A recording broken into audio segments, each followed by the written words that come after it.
I'm Amanda, certified sex therapist, sexologist, and I'm going to teach you something today that I've been asked a bunch. Controversial topic, but people want to know my opinions. So here's my sexologist opinions on circumcision. Cut or uncut? What's better? Cutting to the chase, this will affect your sex life, whichever one you decide to do. Let's talk about what circumcision is and what it isn't really quick. So, circumcision is the act of cutting the foreskin on the male genitals. The phallus of the penis has skin at the top, and there's practices that are part of Jewish culture and part of other cultures where the foreskin is cut. So this is what covers the head of the penis and acts as a gland to protect the corona or the head of the penis.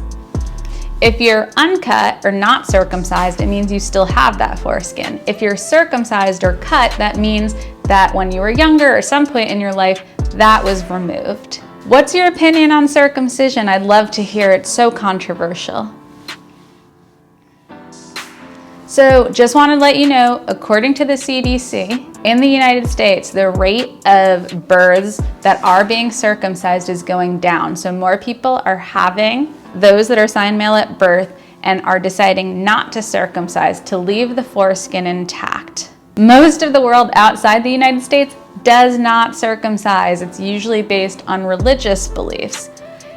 In the United States, it just was used aesthetically because, as we learn in the research, there is no hygienic difference between those who are circumcised or not circumcised when it comes to cleanliness. We have showers, we have soap, we have the ability to wash our bodies easier in modern day society. It's not like decades, thousands of years ago where they didn't have access to running water, soap, and things like that easily.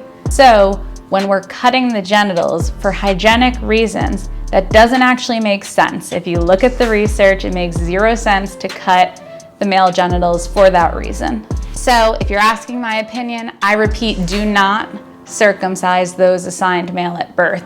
It is genital cutting. Even if it's your religious belief, I do not support it. It takes away pleasure. It is doing something to the body without the consent of the person that you're doing it to.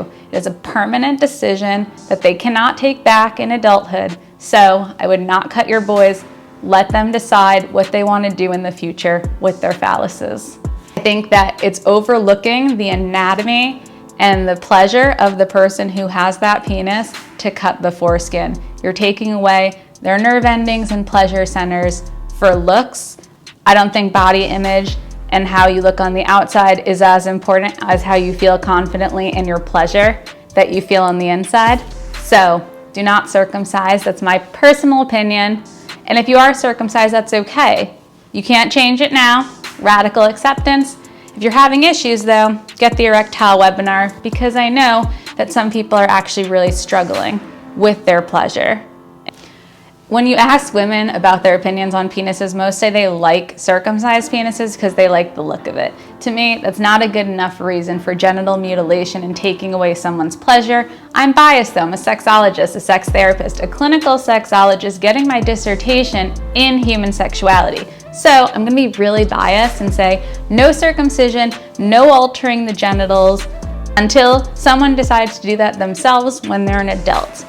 And for those of you cut, again, your parents didn't know better. They were told by their doctors, just do it. That's what you're supposed to do. Doctors don't know though because they're not trained in sexuality or the anatomy of pleasure. They're just trained in what to do. So just because the CDC says circumcise your boys, if you look at the research, there's nothing that says that it's actually better.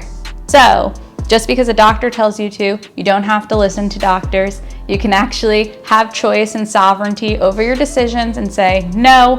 And there you have it, my opinion on circumcision. I'm Amanda Pasciucco, a sexologist, and I also own a group private practice in West Hartford, Connecticut, USA. So if you have any more questions, please write your comments below. I'd love to hear them and discuss this in more depth with you.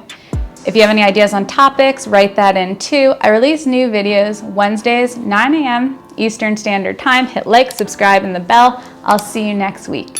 Thanks for watching.